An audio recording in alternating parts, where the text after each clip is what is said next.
I'm yeah, like my father before me.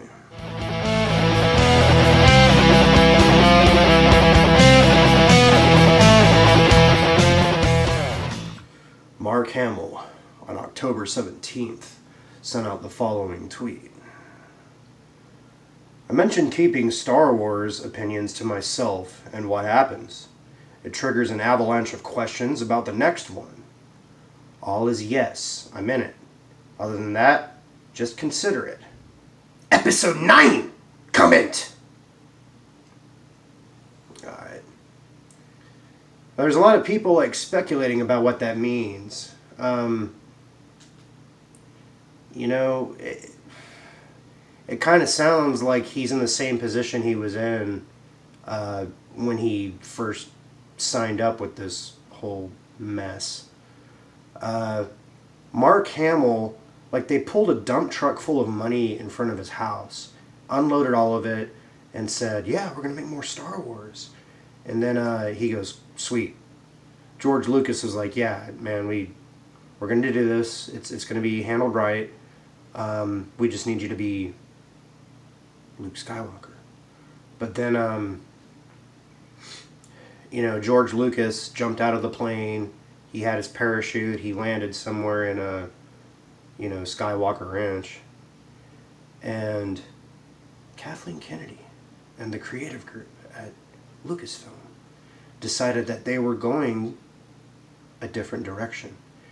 And Mark Hamill had already signed the papers. Like, the ink was barely dry. And then all of a sudden it's like, yeah, these people will buy anything. We just got to throw a logo on it. And, yeah, well, we'll make a buttload of money. We'll easily make back what we spent for this thing. You know, episode 7 comes out, and the whole thing's like, where's Luke? Where is he? I need to find him. He's like the key to, like, defeating bad guys. Let's go get him. And he walks out, and he takes off his hood, and then we're like, holy shit, what's going to happen next? And then what happens next is terrible. So terrible, in fact, that it spurned much scorn from people whose childhoods have basically been raped. Okay? You did that to my eyes in front of my face and charged me money to watch that.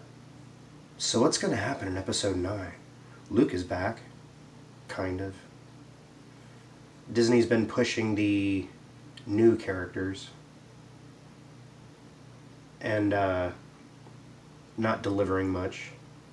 But they still need Luke because they have to have some feasible means to draw us back in so that we, you know, pack the theater houses and fucking pay their bills and keep their lights on. Except, I don't know that we're really going to do that. If Solo was any indicator, we're not interested anymore. You know what's more interesting is like us making our own shit. You know, I'd rather go and play with my Luke action figure and make up episode 9. Although he can't comment on his role because he's contractually obligated otherwise, Luke is probably going to be a Force ghost.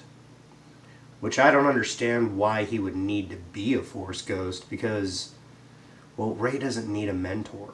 She's fucking good at everything. You know, she was on Jakku. She picked up a lightsaber for the first time. She gave Kylo Ren a big fucking cut up his face.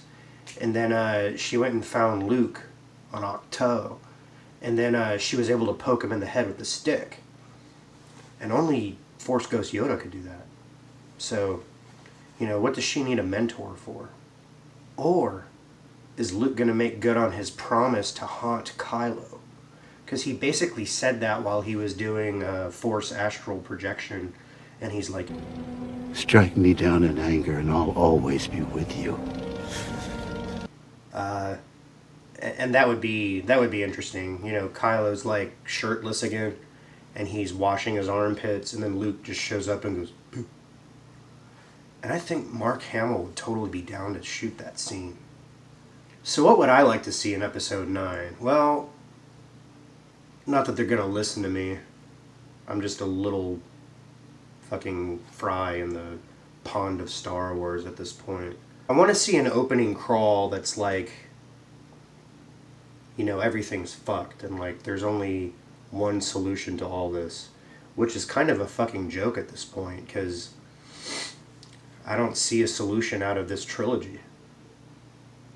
I don't see a way for anything sacred to be had out of the past, well, decade of Star Wars on the silver screen, except for Rogue One. And, yeah. So Luke's hunched over at his table and he goes, "Ah!" And it's just kind of like Braveheart, you know, when William Wallace was a boy and he's wiping the spit off his face and there's like grime everywhere and he's just like, what the fuck was that? And it's basically Luke is having a bad Force vision like his father used to have. And he understands that like something drastic is possible. And then he hears engines outside and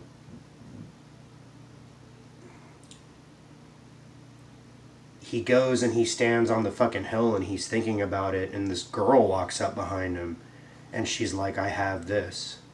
And he takes it and he goes, "Huh." And he doesn't accept it. Like, he gives it back to her, but he doesn't just, "Fuck this. That was wrong." Chewie tells Luke about Han, and Luke has his "oh shit" moment. He's like, "I gotta go be by myself for a second." And then that's when he goes back in his hut, and he's just like at his table, like going like, "Oh shit. He saved my skin like 100 times. He was an asshole, but he was my asshole, and now he's gone." So he has that moment where he can feel, but not so much that he like creates like a force disturbance or something. He just kind of like he's having his "oh shit" moment. But he gets to mourn, understanding that Rey is powerful with the Force. Luke agrees to train her, but she fucks up. She has to fuck up. Rey can't just be Mary Sue. Rey has to earn her Jedi status the same way that Luke earned his. Okay? And that's the problem with the continuity from the first two movies, is that like one day she's playing in the sand eating space muffins, and then like the next day she's like poking Luke in the head because she's mad that she can't learn from a Jedi. You know, it's illogical. I think actually in this movie Luke would get kind of frustrated with her because I believe that Rey would want more, but she isn't like showing the dedication that a Jedi needs to present.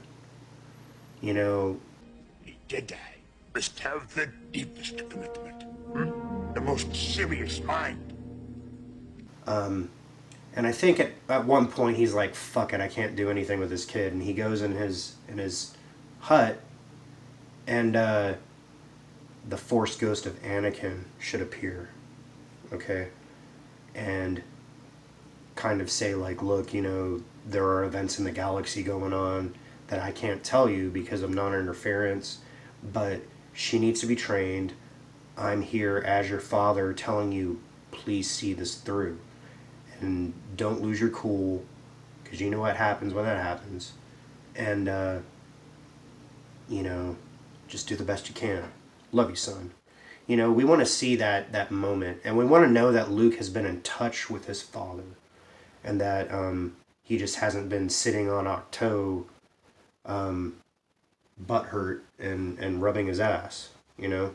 Now, I'd still have Snoke attempt to lay out the same trap that he did by connecting Reylo through the Force. And basically have that play out similarly, because there does need to be mirrors, okay? Just as Luke interrupted his training on Dagobah, Rey needs to interrupt her training on Ahch-To. And so she's like, look, there's this thing that I have to do. Maybe she gets pissed off at Luke and says, like, look, here's what I think of you. But she doesn't best him at combat. That's illogical. That doesn't make sense. Especially for someone in Luke's ability. Okay. I still think that Leia should die. Like out in outer space. Like the same thing could play out, okay? Kylo can hesitate, but then one of the other fighters comes in and she gets ejected into space and she's gone. There's no opportunity for Leia to have learned Force abilities. I would say like maybe she had tapped into a Force moment at some point in her life, but she can't do the things that she hasn't been trained to do. I think the throne room scene should pretty much be the same, except I don't think Anakin's lightsaber should get destroyed. I think that, I mean, it sounds stupid, but I mean, this is going to be a stupid movie anyway, so this is my stupid suggestion, is it should almost be like a classic thing like, hey, what's that over there? Kylo gets knocked out and she gets the saber and leaves. At this point, I'd like to bring up the How It Should Have Ended parody video. Because it's kind of like that crying clown thing. There's a lot of truth in that video where if you look between the comedy, there's actually some very good ideas that if the movie would have followed, I think that despite How It Should Have Ended being a cartoon, I would have been more entertained as a fan. And the characters were honored way more. So in that sense, they did Akbar, they did Holdo, they did Finn, and they did Poe correctly. They spun a yarn trying to make Holdo into, you know, a hero. But that wasn't her place. She should have been subversive. And she should have been the person that were like, oh, she's holding them back. And then Akbar should have done the kamikaze. You did that right. I also think that Rose Tico and Finn should have died. Okay? Even if Rose Tico loved Finn and wants to fight for the person that she loves, Finn is intent on ramming himself up the ass of the tiny Death Star tech. And I think that, you know, like he should have been able to do that. And then maybe she's like trying to knock him off course, but she gets caught up in the stream. And that would have made their connection more poignant. And it also would have given Finn a reason to be heroic and also kind of like fuck you to, you know, the First Order, who abused him since he was a kid, right? Also, along the How It Should Have Ended lines, Rey and Luke should have been on Crate, batting the fucking energy beams around. But I think in this instance, Luke meets his demise. And him physically present with his footprints on the fucking salt snow would have been much more dignifying. And especially if we can see some like Force abilities that we hadn't seen before. And then Rey gets to have her no moment. And then Kylo gets to be smug. And then Luke legitimately gets to join the Force. So she limps away. She's heartbroken. She's without a mentor. And then at some private moment, Luke appears to her as a Force ghost. and explains that he's sending her another master. Okay? I knew your parents. They were pupils of mine. I did not forbid love as the old Jedi Order did. When I sent Snoke, I hid you, for I knew he had already corrupted Ben, and that to balance the Force, another would be necessary.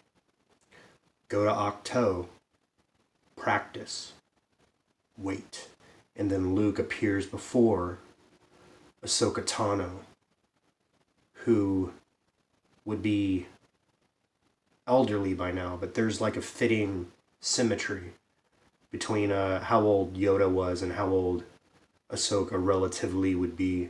I don't think her species is as long-lived as Yoda's, but you know, if Yoda was the badass patriarch of Jedi Mastery, Ahsoka would be the badass matriarch, which, you know, it totally fits the female agenda, but does so in a respectful way, because it's not just Rey's good at everything. It's like, no, she had a father figure, and then she's going to need a mother figure now.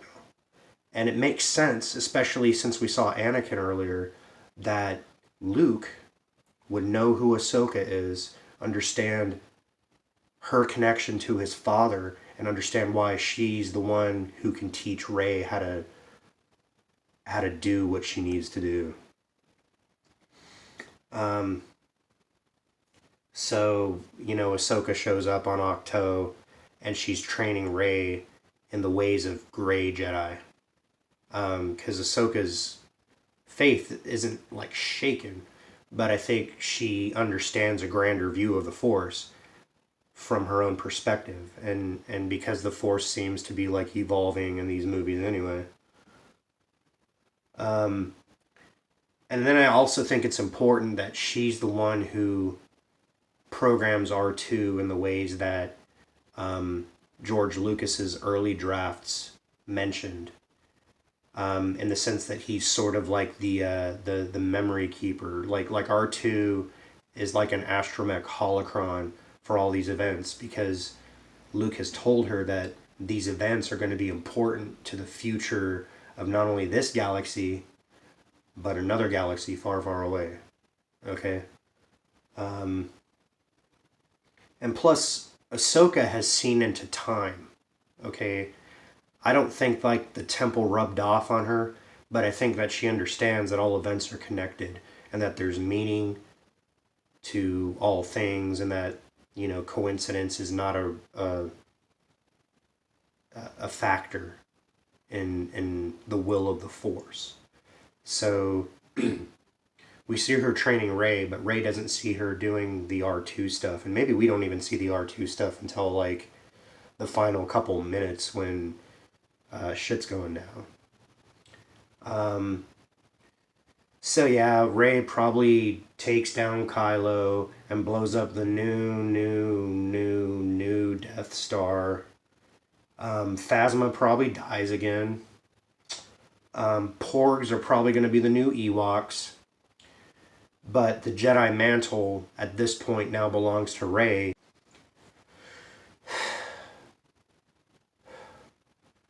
But either way, it's a shit show. And even if they did all these things, I'm not sure that I would still pay money to see it in the theater. I might still wait to see it come out on Redbox. Or I might procure viewing through alternate methods. Anyway, those are my ideas. I don't think Mark Hamill is going to be given as much lattice on his public comments as he was for the previous episode, just because of the antagonistic nature of his perspective versus what the studios were trying to promote, which is a shame, because I think deep down in his heart, Mark Hamill feels like we do. And I think he gets Star Wars better than the people who are in charge of creative right now. And if they were really smart, they'd fucking listen to him and get him as a consultant, or at least, you know, yeah, get him as a consultant, and then have him call George Lucas every fucking week or so and say, yeah, here's what they're thinking about doing. Yeah. We're in a strange era for Star Wars right now. I still don't think that we're going to get what we want to see necessarily with episode 9, but I think we're closer to victory than we have been in a while. Which is strange, because, like, I would think Star Wars fans would be the easiest people to please. You know, just give us some badass Luke. Make some references to things that we're familiar with. Yeah, introduce new characters, but, you know, take that Cobra Kai route. You know, start us off with people that we know, and then show us why we should care about the new guys. Because otherwise you're just boiling a pot of shit. And nobody wants to eat shit. I think especially Disney. My name's Immortal Coil. Leave a comment, hit subscribe, do a like, ring the bell, and let me know what you want to see covered on this channel. Love you guys. Be safe.